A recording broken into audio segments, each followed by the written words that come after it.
Yo, you start to notice it in the way people meet you. Not what they say, not what they promise, but how they respond to your wholeness. Yeah. There was a time when connection came with conditions. You had to adjust to be accepted, shrink to be comfortable, explain yourself just to be understood.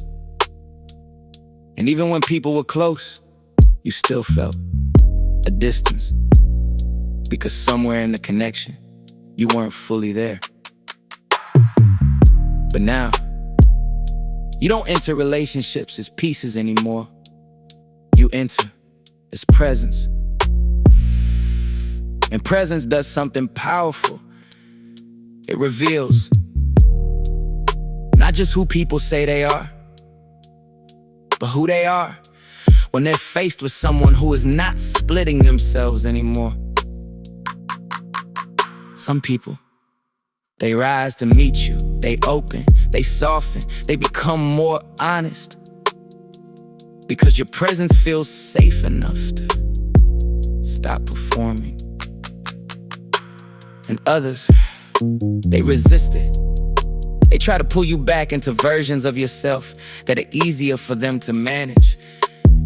Not because they're bad, but because your wholeness reminds them of where they're still divided.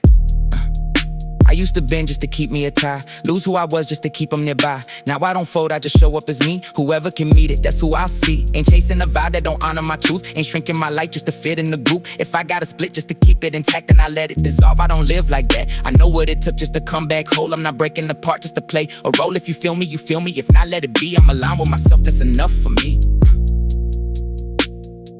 This is the shift. Relationships stop being something you manage and start becoming something that reflects you. You don't force connection anymore. You don't chase understanding. You don't over-explain your existence to people who can't feel you. Because now you know the right connections don't require you to divide yourself to keep them. This is what changes when you live as one. You don't lose people. You see them clearly.